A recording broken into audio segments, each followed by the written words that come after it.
Hello and welcome to Netflix vs. Cinema, the podcast that goes to the cinema every week, sees a couple of things or maybe only one thing that's available in cinema, rates it out of 5, stays at home, watches an equivalent number of things, rates them out of 5, puts them up against each other and sees where money has been better spent this week, should we have bothered leaving the house. My name is Tosin and I am the host, and I'm based up in a place called Bromsgrove in the middle of the United Kingdom, and joining me as always on the Isle of Wight is Sharon Bollen. Hello. And from London, our London correspondent, once again, bathing in that lovely sunlight coming through the window, giving her a bit of like a half halo. It's Holly Nesling. Hi. Hello. Yes, so it's been slim pickings at the cinema this week. I'm not sure if there's been a similar thing with you. There have been 2 things I could have watched that we haven't already watched or reviewed or cared about. How about you guys? There was the secret screaming. Oh, yeah. That was it. There's nothing else. I've been every now and then. Sometimes something strange might pop up. It's like a one day only. Mm-hmm. There was not even one day only. Nothing. And the one you're going to review, I've been looking for that all week. It's got nothing. It hasn't shown up. It hasn't shown up. Ooh. Stay tuned to see what it is I'm going to review. How about you, Holly? Cinema buddy Steph and I have not been able to line our diaries this week, so I'm afraid it's nothing here. We're still sitting at a cool 27 for the year. But do you know what's actually in cinemas at the moment near you? Yes, and there are a few things that we will look to see next week. All right, cool. All right, well, because I was just wondering, because every now and then we have somehow gotten onto the radar of some film publicists who do things like the time when they give us opportunities, like when Holly got to stare at the back of Mark Kermode's head while watching Russell Crowe on screen. And I'm still excited about that, and I wasn't there. Just at the back of anyone's head. Yeah, it's like that, and they sent one of the few recent ones that they sent me is they sent me one for a film called Juliet and Romeo, starring Rebel Wilson. And the musical, isn't it? I don't know, but no. And Juliet is a musical. That's on the West End. That's on the stage in the West End at the moment. Yes, I have seen that. Yeah. And Juliet is a musical, but Juliet and Romeo, I don't know what this is. I'm guessing it's going to be like, for want of a better word, a feminist reconstruction of Romeo and Juliet, but starring Rebel Wilson. But in all the publicity, it says in UK cinemas for one night only before it goes to digital release. And I'm like, okay, that's a very weird release schedule, a very weird publicity kind of move, publicity flex. I don't understand how that is helpful to you if you're trying to sell this film. But that's because it's only up for awards if it's been in the cinema, isn't it? Yes, but with all the best will in the world, it's a film starring Rebel Wilson as the lead. I don't really think it's going to be going for awards. And usually when they do awards movies and they release them in cinemas for like 1 week, blah blah blah blah, that's usually later in the year, like sometime in October, November, because they're trying to sort of like go, hey, look at me, yay! And I don't think this is going to any stream or anything. I think it's just going to digital download where you can buy it. I don't understand. I really don't understand the whole thing. Like, there's a film I shall be reviewing next week called Bob Trevino Likes This, which I've heard about, and I heard that it was at festivals and all that. I think that's currently on digital download only, and I don't understand that model. I don't understand, because apparently there's people who would still, like Holly, I mean, your case in point, who would still see a film and go, I'm going to go watch this film. I'm paying for about 5 different streaming platforms, which in combined so probably cost me somewhere in the region of like, £40 a month, but yeah. I'm still gonna go pay another £5 to watch this one film, even though there's like an unlimited. Now, for me, I am the kind of person, I often think that if you try to build a business based on the way I do things, everybody will go bankrupt, because I'm kind of like, I'm already paying £40 for all these streaming platforms. I am not paying another £5 to go watch a random film to get a download when it's only going to show up in a streaming platform in another couple of months or something like that. So I don't understand how that is a viable business thing. But apparently maybe there's enough people who are just not like me who will go hunt down the film but anyway, that's by the by, having just looked up the new Juliet and Romeo. It seems that the gentleman playing Romeo is also playing Jesus in the Last Supper, which is somewhat unexpected. But range, also, he's got range. It looks to have a surprisingly good cast. Like genuinely. Well, yeah, but it's got Jason Isaacs, it's got Rupert Everett, Derek Jacobi. I mean, this is a random film. Well, but there's been quite a bit of that. I think especially when the streamers started throwing money around. As streamers were throwing money around, you do get these films that seemingly come out of nowhere and disappear into nowhere with pretty stacked casts. Yeah. with people who you look at and go, hang on, how much did they spend on this? And yet they just threw it away. But anyway. It's an original pop musical. It's the release. It's got 4.3 on IMDb, and Rebel Wilson plays Lady Capulet. So it doesn't look like it's wiping the floor with anything, but you know. No, that's mean. I'm not going to say that. All right, cool. Someone left the theatre and gave it 3 stars. Yeah, let's move on. I'm not going to say anything. I'm just going to move on. So, okay, and so it seems like the only thing that we have seen in the cinema this week is what I've seen, which is the Phoenician Scheme, which is the new Wes Anderson movie. I was going to go see Lilo and Stitch before I randomly saw that the Phoenician Scheme was on.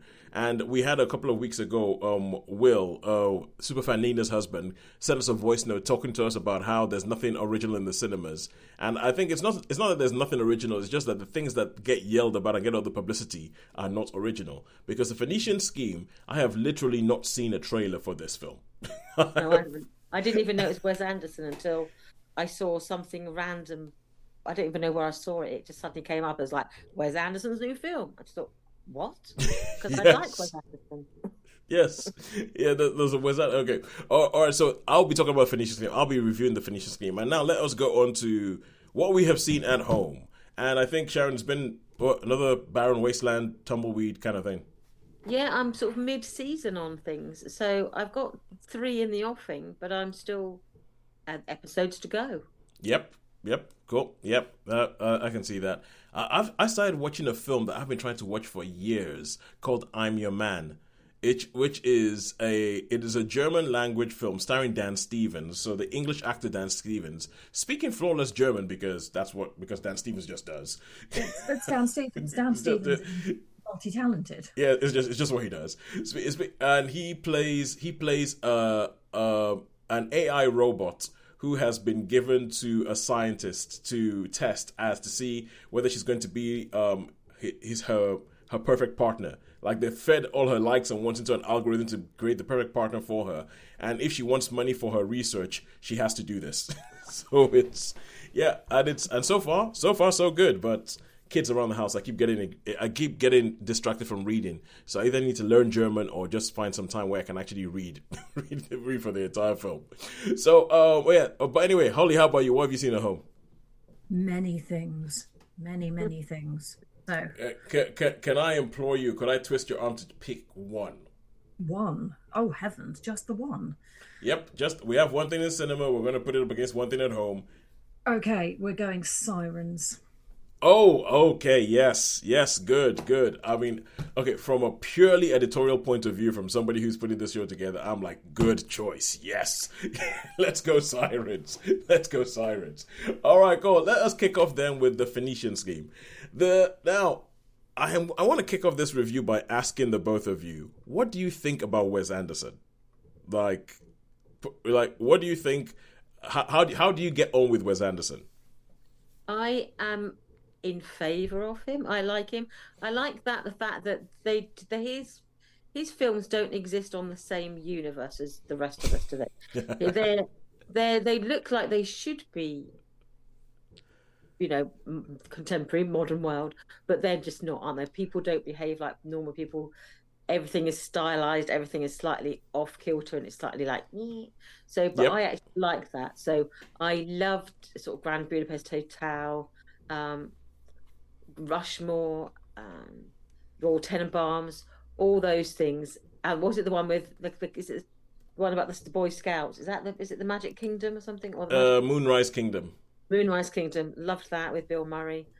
Yeah, so I like that sort of.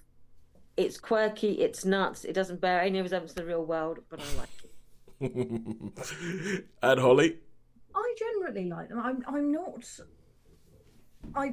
sort of desperate to see all of Wes Anderson, but on balance, I usually enjoy them. All right. And find them enjoyably quirky. And I have been to the exhibition of photography of places around the world that are Wes Anderson-esque. Is it called Being Wes Anderson? Something like that. It's an excellent art exhibition. Travels the world with pictures and things, or things that look like they're straight out of Wes Anderson. Yes. Yeah, okay, because the thing about, bearing in mind that we had the voice note the other week talking about how there's nothing original in cinema, I always think that Wes Anderson, whatever you think about him, at least he's original. You can sort of like say there is truly nobody like him that doing stuff. And I ask that because if you like Wes Anderson stuff, I think this is a film for you. I think Wes Anderson movies are not, I find them a little bit difficult to even review because it's kind of like, it's about the world that he builds. And the world that he builds, I think for those people, because I was watching this film and within 5 minutes you're like, yep, we're in Wes Anderson land. So like, you're just kind of like, we're in Wes Anderson land, we're in his house now. And if you like that, I can imagine that that's almost kind of like a warm, comforting hug where you're like, yes, we're in Wes Anderson land. I don't really care what happens now because, let's be honest, some of it is going to be off kilter and will kind of make sense, but maybe not. But I'm here, I'm happy, warm hug, let's go. And so it is. So for the plot of this film, for what it is that you meet a guy called Anatoly Zsa Korda, played by Benicio del Toro, who, if I'm correct, is the first time he's been in a Wes Anderson movie. And he wasn't somebody who you think would be a good fit for a Wes Anderson film, but it actually works surprisingly well. And he is this rich oil man in the 1950s. He's just like, he has loads of money and he has enough money to sort of like force governments to do what he was because he keeps going on and destabilizing governments and economies and all that with what he does. And the film is named after the Phoenician scheme because he has this scheme where this big convoluted scheme that he's going to use to do something in this place. And his word is to bring prosperity to an area of the world, obviously this is like, as you say, parallel universe, which is Wes Anderson stuff. It's this weird, it's a country that seems like it might be a little bit Middle Eastern, but then again you have Tom Hanks and Bryan Cranston that show up as these two brothers called Leyland and Reagan, and there's all these, and so you have Scarlett Johansson shows up in the film, Benedict Cumberbatch is in it, Bill Murray shows up in a role that for a lot of people, a lot of Wes Anderson fans, a lot of Bill Murray fans will think that Bill Murray's role in this film is extremely fitting. And Willem Dafoe shows up, hardly has a line, and we have all these people. He's seen a lot of his films, isn't he? Willem Dafoe is just kind of like wallpaper in a Wes Anderson film now at the moment. And so you have and they show up, and it's all about him having all these different sort of tete-a-tetes with them. You have Rupert Friend, who shows up at one point as a guy who is hell-bent on stopping Zsa Korda. And the plot seems to revolve around him. He has 11 children. 10 sons, 1 daughter, and the daughter is the oldest of them and is trained to be a nun. He gets her back from being a nun because he wants her to be his heir. The reasons why sort of like become are involved in the sort of convoluted plot as it goes along. There's a whole bunch of scenes where people explain what's going on and it's really convoluted and knotty, and you're like, I don't know about you, but after a while I'm kind of like, you know what? That's not the point. Let's just look at the pictures and let's just see the weird reactions people have to things and the sort of idiosyncratic ways they speak and all that. Michael Cera shows up for a while as a guy called Bjorn.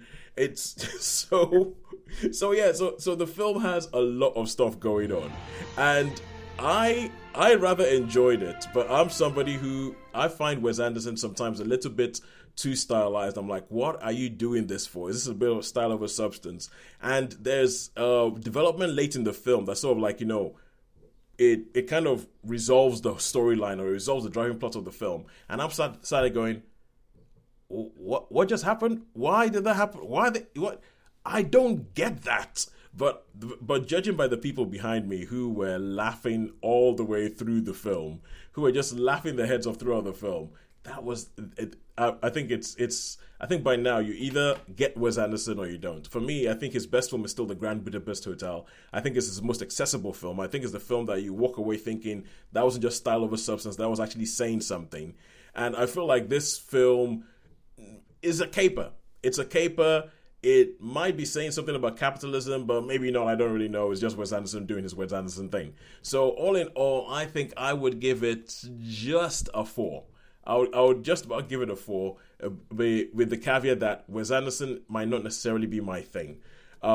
It's sometimes I find the characterizations hilarious sometimes, and sometimes I find them really annoying. I find them really annoying, and the whole thing's like, oh yes, I got what you're doing. Oh, look at it, everything's symmetrical. Woohoo! Where's Anderson? But yeah. So 4 stars for me, and I think everybody. What I'll say is that every single performance in the film buys into the Wes Anderson of it all, and you can see that the reason that they want to work with him is that they want to. I think it's almost as if they want to see if they can do it, if they can fit into that word, because it's a very, very particular type of performance that you have to give to be in a Wes Anderson movie, and I think everybody is on their game and they do really well, and I like it. I like the performances, but the whole contraption around it, I'm just kind of like, oh, for goodness sake, come on. Sometimes, but I still think it's a very good film, and I'll give it a 4. So that is it for our Wes Anderson stuff, or for the Phoenician scheme. And just we're going to do feedback. I want to do some feedback about sort of like part 2 of the voice note we received a while back, which was from Will Nicklin, where he was talking about how there's nothing original in cinemas anymore. And this is what he sent me earlier today. Hey Tosin, hope you're well. So you're right, I am a letter writer, but I also believe that when you get a bit of positive response or you get some good service, that you should also commend them and let them know. So thank you for including me on your podcast last week. Listen to it all, really interesting. I thought, what you said was exactly true. Commerciality over creativity, and they've got to make money. But I was listening to the radio this morning, and they were interviewing the cast of Karate Kid, and I just sent you a clip. I think that sums it up exactly. It sounds so much similar to the original, but yeah, it's a refresh, and it's going to be amazing, and yada yada, and it's like there's nothing new here. But anyway, hope you guys are well. Yep, that was well. Yeah. Say well. Then I'm talking about the Karate Kid legends, and I think, and I just replied to him saying that nostalgia is big business. For instance, you have Lilo and Stitch, which is released this week, which is the other film I could have seen this week. But instead, I have fallen right into the Disney trap, which is why all these remakes are being remade. I've fallen right into the Disney trap, and I am going to be taking my daughters to go see Lilo and Stitch. They are currently in the other room watching the first Lilo and Stitch, and then tomorrow we're going to the cinema to see the new Lilo and Stitch. And I think this is exactly what Disney are doing. They're going, all these people liked this film when they were kids, and now that was like in the 80s, and now they've got kids. Cha-ching! And but also the thing is, if you think about it, everything that is getting remade or getting rebooted or anything like that, it seems to be from the 80s. It's all from the 80s onward. And I think it's because even the whole idea of a blockbuster didn't really exist before the 80s. It didn't really exist before, mid-70s with Jaws. Jaws was where they actually coined the term blockbuster. And I think that whole idea of just printing... Jaws was 83? Was Jaws 83? No, I thought Jaws... Okay, this is where we're all going to get shown up, because I thought... I was going to say Jaws was 75. I thought it was later.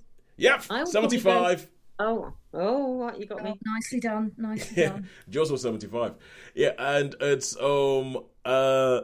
the what was I saying? Oh yeah, so that's where they coined the term blockbuster, and all of a sudden this idea of we can make a film and we can print money from this film being out there. It started in the 80s, and I think that people had that idea or had that experience of, oh my God, this is a groundbreaking event, and I think probably want to experience that again, but this time with their kids, and so they just sort of like reviewing that thing. So wait until they remake Jaws. That's what I'm saying. Because but I was thinking that just remind. But I think the multiplex is probably will change that experience, because obviously I grew up in the 1970s, and so I remember going to the cinema when we had one screen, and you literally had to queue up around the block to get in, because you couldn't get in the foyer, because literally it was one ticket desk. You queued up, and then you literally went out the front door, up the high street, and then round where I live, up the high street, and then round into the square. And you knew that if you got to the corner of the square, that you're not going to get in. That's the next sitting. So you'd think if it was that point, they'd the barrier would come down and say, sorry, no more, or the usherette would basically say, sorry, no more can come in. Got the next screening in 3 hours.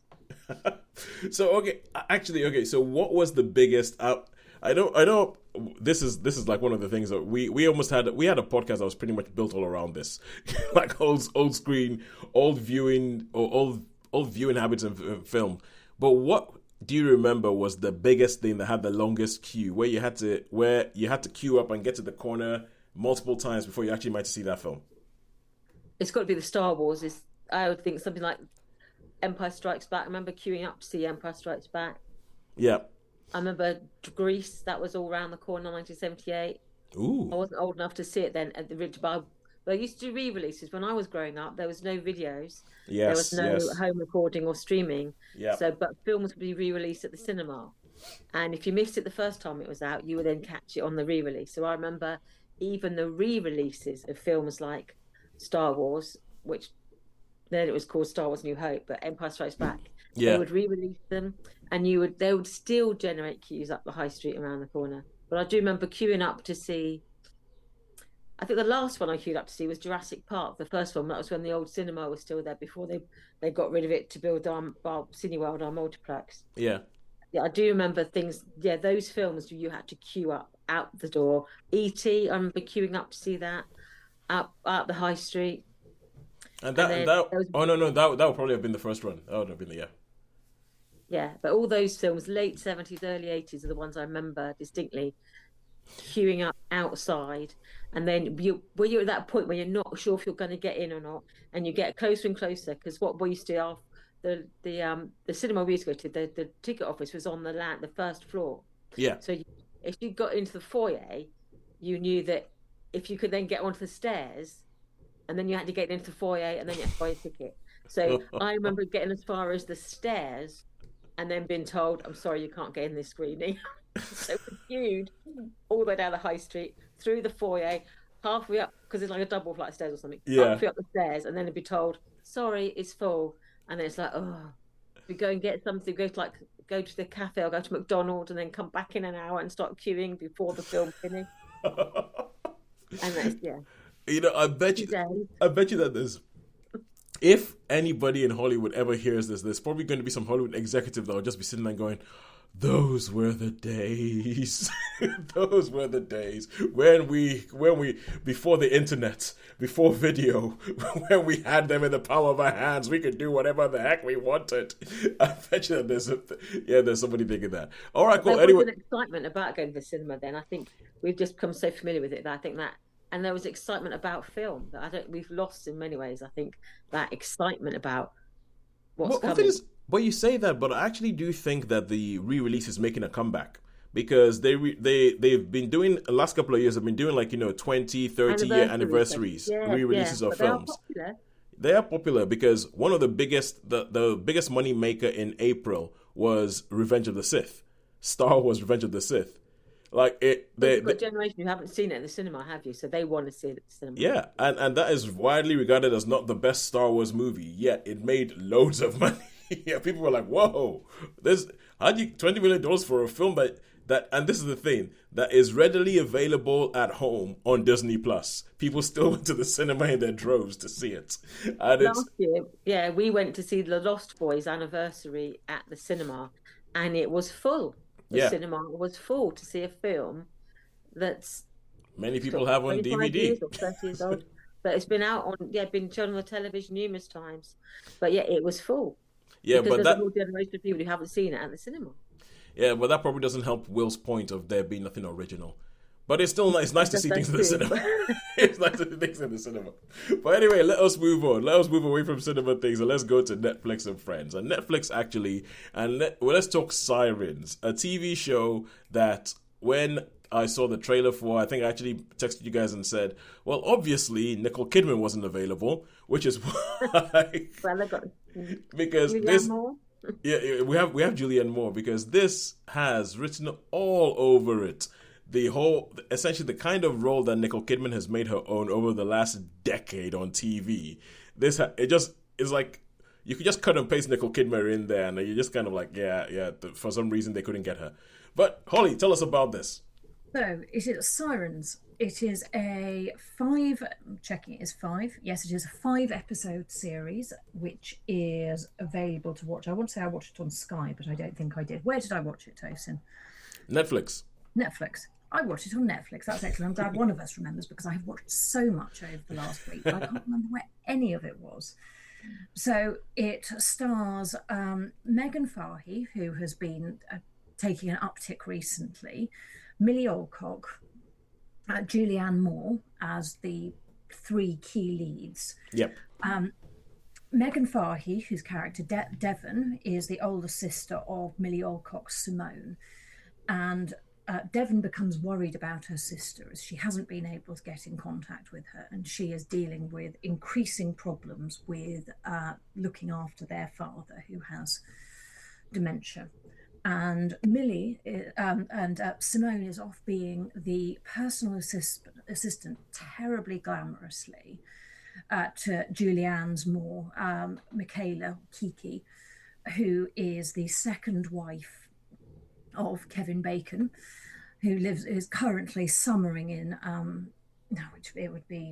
it's not the Hamptons, it is one of the wondrous. So I need New England or something. It looks like New England. Look, living this very, very glamorous Rhode Island or something like that. Yes, and it's all very beautiful. And so Devon heads out to find her sister, who is not answering the phone, is ignoring all of her messages, and she arrives to discover Simone living this terribly glamorous life with this working for this very wealthy benefactor in this beautiful home where everything is incredibly curated, and she believes that there is something going on here and that Kiki is controlling Simone and that there is some sort of conspiracy going on.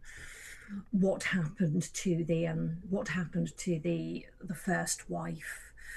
Why does the husband seem to have no contact with his family? Did Kiki kill the first wife? Why is everything so terribly, terribly controlled? What is going on exactly? With this, very, very fancy, very, very beautiful environment where Simone appears to be a different person to the one that she had been. And absolute madness ensues. All part of the new subgenre called "Don't Trust Rich People." Exactly. So Devon is off trying to figure out what's going on, whilst joining in this incredibly fancy, wealthy lifestyle, and having incredibly fancy, expensive clothes bought for her, and the relationships between all of the main characters, the staff in this sort of palatial home, people on this island, all sort of slowly unfold as you try to understand the troubled history of Devon and Simone and their relationship with their father, their mother who had died young, all of this built-in trauma. Yeah. And how the relationships all hang together. It is very well constructed. I sort of fell in and out of love with it several times. At varying points went, I can't be bothered. And then thought, oh no, this is changing. Then thought, no, I can see where this is going. And then it didn't go where I was thinking. And then it went back to where I thought it was going. And then it went somewhere different. So I was kept on the edge of my toes. I think Nicole Kidman would have been marvellous at Julianne Moore's role, though Julianne Moore was also marvellous at Julianne Moore's role. Yeah. It was a very well cast series. It is twisty and turny enough that I will as I always do, be willing to watch it again. But I think it would merit from a second watch as well, because it's got good, slightly random, twisty and turny bits, and I'd be interested to see if I saw things coming a second time round. Okay, all right. I say it's not going to change the world. All right, how many stars would you give it? I'm going to give it a high 3. Yeah, but say not transformative, good watch. It's popcorn viewing. Do view it if you want something light that you can binge through. Oh, all right. Yeah. May I ask a somewhat unfair question? Go for it. So, how does this compare to the other Megan Fahey starring thing set on a glamorous beach estate somewhere in New England, this time with Nicole Kidman, The Perfect Couple? How does it compare to that? There's similarities, but it's also streaming on Netflix, by the way. Also available on Netflix. I think The Perfect Couple I thought was better, but probably only because I saw it first. Okay. They're not the same, albeit having beautiful people in beautiful rich people in who you shouldn't trust. Don't trust the rich. You shouldn't trust, and some more reasonably healed people who are a little bit more relatable. Has things in common in that it's rich waspy Americans. I'll tell you the reason I'm asking, because I remember you quite liked The Perfect Couple. I did. I watched it and I had a lot of problems. There are many. I had a lot of problems with it. I was like, what the? There is no way that guy's American. Look how ginger he is. I mean, essentially. And when you get to the point where you're complaining that somebody isn't American because he's too ginger, you know that you're not really involved in the storyline. Your head's not in the right place. And they were just. I was just kind of like, this needed another pass. This no. And so I'm trying to figure out if I can be bothered to give 5 hours of my life up to watch Sirens, if it's going to be anything like because The Perfect Couple really annoyed me. I think I would watch it just because some of it is just so unhingedly funny. Yeah. There are some bits in it that just have to be watched to be believed, that justify a whole load of the rest of it, and because it does twist and turn enough that I didn't see. I genuinely didn't see the end. Okay, all right. Maybe I will, and maybe I'll go. Maybe next week I'll be signing into the podcast going, Holly. Yes, I hate you for making me watch this. Oh, this was the best thing ever. It's the last 3 or 4 minutes are absolutely not what I saw coming. Okay, all right. For that, I think it is worthy of a watch. Just to go, well, I didn't see that coming. Well, the thing that will make me want to watch this is the fact that it's Julianne Moore in it. I mean, because sure enough, the other ones have got Nicole Kidman in them, like all of them. 9 Perfect Strangers, Big Little Lies, The Perfect Couple. Take your pick. And but the fact that Julianne Moore hasn't been in that much makes me think either she thought, you know what, I want some of that Nicole Kidman money, or she thinks that maybe there's actually something to this. I'll find out. But hey, I am not one to complain or to have anything against actors earning a living, especially easily when they've done so much good work in the past. So that is it. Even if they haven't done lots of good work in the past, you know what? Go on, make your money. I'm not going to begrudge somebody the ability to make cash. Okay, yeah, cool, yeah, fine. Within the realms of legality. The only thing that they could do with making this better is add some Frank Grillo. Put Julianne Moore in there, married to Frank Grillo. Perfect thing. It starts off as like a melodrama thing and everything like that. Then he starts breaking some heads. Actually, why isn't? I'm gonna go pitch this show. Oh my God. Yeah, I'm afraid it's not quite that. I'm gonna go pitch this show. I just excited myself with it. That sounds awesome. That sounds like an awesome show. All right, cool. So, with that, I think there's no real big deal in going on because we usually end by saying who has won this week, Netflix or cinema. Was it worth leaving the house? No big deal, but I'll say it was worth leaving the house to go see the Phoenician Scheme. Especially if you like Wes Anderson, you will not be disappointed. So, until next week when, let's see, I might watch Sirens, but I'll definitely be watching Lilo and Stitch because I am apparently a Disney shill. So until next week when I would have watched Lilo and Stitch and some other stuff, maybe I would have found some time to finish reading I'm Your Man. But I think it's so far, I think it's a kind of film that both of you would really enjoy. Yes. So until next week, it's a goodbye from me. Goodbye from me. Goodbye from me. Thank you for joining us.